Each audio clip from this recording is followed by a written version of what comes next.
ఒక రాజకీయ పార్టీలను రాజకీయ నాయకులను విమర్శలు చేసినట్టు నిరుద్యోగుల మీద కూడా ఇలాంటి నోరు జారడాన్ని నిజంగా ఒక బాధ్యతాయుతమైన సీఎం చేయొచ్చునా? అట్లా చేయొద్దు అట్లా. ఎందుకంటే తాను కూడా ఉద్యమాల నుంచి వచ్చినటువంటి నాయకుడు అని చెప్పి చాలా ప్రసంగాలలో పెద్ద పెద్ద ప్రకటనలు పెద్ద పెద్ద ప్రసంగాలు చేస్తుంటాడు. కానీ అట్లా తప్పు మాటలు మాట్లాడడం సరైనది కాదు. యువత ఆకాంక్షల మేరకు ఏ విధంగా పనిచేయాలో ఆలోచించాలి. యువతకు ఎక్కడ నష్టం జరుగుతుందో అక్కడ ఆలోచించాలి తప్ప ఉద్యోగాలు ఇచ్చి వాళ్ళని ఒక ఉన్నతమైన స్థానాల్లో చూడాల్సిన రాష్ట్రంగా ముఖ్యమంత్రి ఉండాలి. ఇప్పుడు రాష్ట్రం ఒక అభివృద్ధి పదంలో నడవాలంటే ఒక సమర్థవంతమైన ఉద్యోగాలు చేసే అధికారులు కూడా కావాలి కదా.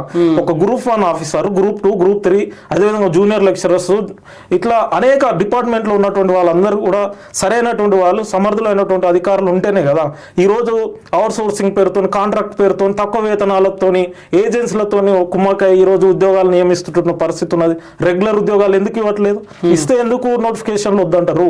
ఈరోజు నిరుద్యోగులని వాళ్ళని ఏదన్నా డైవర్ట్ చేయడం కోసం ఇలాంటి మాటలు మాట్లాడుతున్నారు. ఈ మధ్య కాలంలో చూసినట్టయితే నిన్న మొన్న మనం దిల్సుఖ్నగర్లో చూసినాం, అశోక్ నగర్లో చూసినాం. పోలీస్ శాఖలో స్వయాన డీజీపీ గారే 19,437 ఉద్యోగాలు ఖాళీ ఉన్నాయని ప్రకటించారు. వీటికి త్వరలో మేము నోటిఫికేషన్లు ఇస్తామని చెప్పి. మరి 5,000కి ఇవ్వడానికి ఏమన్నా ఇది ఉందా? అసలు పొంతనే లేనటువంటి పరిస్థితి. మరి కాంగ్రెస్ ప్రభుత్వం ఏం ఆలోచిస్తుందో కానీ ఇదైతే సరైనది కాదు. పోలీస్ అభ్యర్థులు చాలా ఏళ్ల కాలం నుంచి 2018 నుంచి వాళ్ళు ఇప్పటిదాకా వేచి చూస్తా ఉన్నారు. ఏజ్ అయిపోతున్నది. కోచింగ్ సెంటర్లలో కూడా అప్పులు చేసి ఇంటికాని తల్లిదండ్రులు వాళ్ళు అప్పులు చేసి మరి మా కొడుకు ఒక మంచి ఉన్నతమైనటువంటి ఒక పోలీస్ అయితే చూడాలని ఉన్న కళ, ఆ కుటుంబం, ఆ జీవనం కూడా గడవాలని చెప్పేసి మేమంటే చదువుకోలేదు, నా కొడుకో నా బిడ్డ చదువుకొని మంచి ఉద్యోగం చేయాలని వాళ్ళ కళలు కానీ ఇక్కడ అశోక్ నగర్ దిల్సుఖ్నగర్ పంపిస్తున్నారు, యూనివర్సిటీకి పంపిస్తున్నారు. వాళ్ళు చదివినటువంటి చదువుకు ఉద్యోగం లేకపోవడంతో అక్కడ తల్లిదండ్రులు ఇబ్బంది పడుతున్నారు, ఇటు నిరుద్యోగులు ఆవేదన చెందుతూ ఉన్నారు. అట్లాంటి పోలీస్ డిపార్ట్మెంట్ లో 20,000 ఉద్యోగాలు ఖాళీగా ఉంటే కేవలం 5,000 ఉద్యోగాలకే నోటిఫికేషన్ ఇస్తామని కూడా అంటున్నారు. ఇప్పటికి నోటిఫికేషన్ ఇవ్వలేదు, రాలేదు. కేవలం ఆల్రెడీ నోటిఫికేషన్ వచ్చింది, మీరు చదువుకోరు రాబాయ్ అన్నట్టు. అసలు అదంతా తప్పు. ఇప్పటి వరకు నోటిఫికేషన్ రాలేదు. నిరుద్యోగులని నిండా ముంచుతుంది ప్రభుత్వం. నోటిఫికేషన్ వేసి మాట్లాడాలి. కానీ మళ్ళీ దాన్ని ఏం చేసారు నిరుద్యోగులంతా, యువజన సంఘాలు ఇవన్నీ కూడా ఆందోళన చేసిన సందర్భంలో 7,400 ఉద్యోగాలకు వేస్తామని చెప్పేసి 2,400 పోస్టులు మించి 7,400కు పోస్టులు వేస్తున్నామని చెప్పేసి ప్రకటిస్తున్నట్టు ప్రకటనే. అది కూడా నోటిఫికేషన్ అధికారికంగా విడుదల చేయలేదు పోలీస్ రిక్రూట్మెంట్ బోర్డు. ఇప్పటి వరకు విడుదల చేయలేదు. ఆర్థిక శాఖ క్లియరెన్స్ వచ్చిందని చెప్పింది మాత్రమే కానీ నోటిఫికేషన్ ఇవ్వట్లేదు. ఇది సరైనది కాదు. 7,400 ఉద్యోగాలు కాదు, నోటిఫికేషన్ లేక 5 సంవత్సరాలు అవుతా ఉన్నది. ఇప్పటికీ పోలీసు ఉద్యోగాలు ఖాళీగా ఉన్నాయి. ఈ రాష్ట్రాన్ని రక్షించాల్సింది ఎవరు? శాంతి భద్రతలను కాపాడాల్సింది ఎవరు? పోలీస్ డిపార్ట్మెంటే కదా. అట్లాంటి పోలీస్ డిపార్ట్మెంట్ లో ఖాళీలు ఉన్నాయి, భర్తీ చేయడానికి ఇబ్బంది ఏంటి ప్రభుత్వానికి?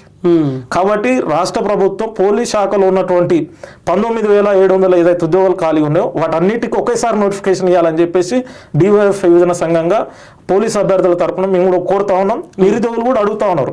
కాబట్టి ఇది ముఖ్యమంత్రి గారు ఇప్పుడు 15 రోజులకు ఒకసారి మంత్రివర్గ సమావేశం ఇక్కడ సెక్రటరియట్లో జరుగుతుంది. ఏనాడు కూడా ఇప్పటికి 2.5 సంవత్సరాలు అవుతుంది కదా, ఏనాడు కూడా నిరుద్యోగ అంశం మీద కానీ ఈ రాష్ట్రంలో ఉన్నటువంటి యువత వాళ్ళ సమస్యల మీద నిరుద్యోగం మీద ఎప్పుడు మాట్లాడాలి? రివ్యూ చేయలేదు. ఇది పెద్ద కామెంట్ చేస్తున్నారు మీరు. ఆరోపణ కాదు, ఇది వాస్తవం. ముఖ్యమంత్రి గారు అదేవిధంగా కాంగ్రెస్ ప్రభుత్వ పెద్దలు ఎవరైనా సరే చర్చకు సిద్ధంగా ఉంటే వాళ్ళు చెప్పండి. ఇప్పటి వరకు నిరుద్యోగ అంశం మీద సెక్రటరియట్ లో చర్చ జరిగిందా? జరిగితే దేని మీద జరిగింది, ఎందుకు జరిగింది? అది మీడియా సమావేశంలో పొంగులేటి శ్రీనివాసరెడ్డి గారు మీడియా ప్రకటన చేస్తారు. అదేది సమావేశం కాగానే ఎన్నడైనా మీడియాలో కూడా ఉంటాయి కదా, యూట్యూబ్లలో అన్నిట్లలో మన మీడియాలో ఉంటది కదా. ఏ రోజు కూడా నిరుద్యోగుల గురించి చర్చ జరగలేదు ఇప్పటికీ. అట్లా చర్చిస్తే ఈ రాష్ట్రంలో ఉన్నటువంటి నిరుద్యోగులు ఎంతమంది ఉన్నారు, వాళ్ళకి ఇవ్వాల్సినటువంటి ఉద్యోగాలు ఎన్ని, మన ప్రభుత్వ శాఖలో ఎన్ని ఖాళీలు ఉన్నాయి అనేది ఒక లెక్క ఉండేది, క్లియరెన్స్ ఉండేది. అట్లా మేము అంటున్నాం, ఇప్పటికైనా చర్చించలే కదా, 2.5 సంవత్సరాలు గడిచిపోయింది.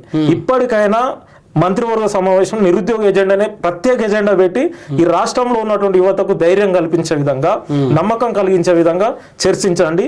ప్రభుత్వ ఉద్యోగాలు ఏదైతే 2 లక్షల ఉద్యోగాలు ఖాళీ ఉన్నాయో ఆ ఉద్యోగాలన్నిటికీ ఒకేసారి నోటిఫికేషన్ వేసి ఈ రాష్ట్రంలో ఖాళీ ఉన్న పోస్టులను భర్తీ చేయాలని చెప్పేసి నిరుద్యోగుల తరఫున మేము కోరుతున్నాం. ఇట్లాంటి సందర్భంలో ముఖ్యమంత్రి గారు పాజిటివ్ గా తీసుకోవాలి, దీన్ని నెగిటివ్ గా తీసుకుంటా ఉన్నాడు. ఈ మధ్యకాలంలో చూసిన పోలీస్ అభ్యర్థులు ఆందోళన చెందుతుంటే మీరు హిండ్రిన్ దాగినా నేను వినను, ఈ 5,000 ఉద్యోగాలకి ఇస్తాం లేకపోతే మేమే ఎక్కువ ఉద్యోగాలు ఇచ్చామని ఒక కామెంట్ చేశాను. అసలు ఈ రాష్ట్ర ముఖ్యమంత్రి ఆదర్శంగా ఉండాలి, యువతని ఒక మంచి మార్గంలో పయనించే విధంగా చెప్పాలి కానీ ఇట్లాంటి మాటలు ఏంటి? అసలు అధికారంలోకి వచ్చిందే నిరుద్యోగ అంశం మీద కదా, ప్రధాన ఎజెండా కదా మీకు అది. నిరుద్యోగ అంశము, ఇంకొకటి గత ప్రభుత్వ అహంకారం అనేది కూడా ఒకటి ముందుకు వచ్చింది కదా. వాళ్ళు వేయలేదు, మేము వేస్తామని చెప్పేసి భరోసా కల్పించారు. ఇప్పుడు ఏదైతే నిరుద్యోగులు అండగా నిలబడి అధికారంలో తీసుకొచ్చారో అదే నిరుద్యోగుల మీద ఒక వైపున లాఠీ చార్జీలు చేస్తారు, ఒక వైపున అవమానకరంగా మాట్లాడుతున్న పరిస్థితి ఈ రాష్ట్రంలో ఉన్నది. నిరుద్యోగులను అడుగడుగున అవమానిస్తా ఉన్నారు. ఒక్కొక్క మంత్రి ఒక్కొక్క ప్రకటన చేస్తూ ఉన్నారు. గవర్నమెంట్ లో ఉండి సంవత్సరం మంత్రివర్గంలో ఉన్న వాళ్ళే ఎన్ని భర్తీ చేసినా వాళ్ళకే క్లారిటీ లేదు. ఎంత అన్యాయం చూడండి. ముఖ్యమంత్రి ఒక సంఖ్య చెప్తాడు, ఒక మంత్రి ఇంకో సంఖ్య చెప్తాడు, ఇంకో మంత్రి ఒక సంఖ్య చెప్తాడు. అంటే లెక్కలు ఏడ తారుమారు అవుతా ఉన్నాయి. అంటే ఇది నిరుద్యోగులని నిండా ముంచుతుంది కాంగ్రెస్ ప్రభుత్వము. ఇప్పటికే సగం పీరియడ్ అయిపోయింది అధికారంలో ఉన్నటువంటి కాంగ్రెస్ ప్రభుత్వానికి. 2.5 సంవత్సరాలు గడిచిపోయింది. ఇప్పటికైనా బుద్ధి తెచ్చుకొని నిరుద్యోగులకు నోటిఫికేషన్లు వేయాల్సిన బాధ్యత కాంగ్రెస్ పార్టీ పైన ఉందని చెప్పేసి మేము డివైఎఫ్ఐగా ఈ రాష్ట్ర ప్రభుత్వాన్ని డిమాండ్ చేస్తాము.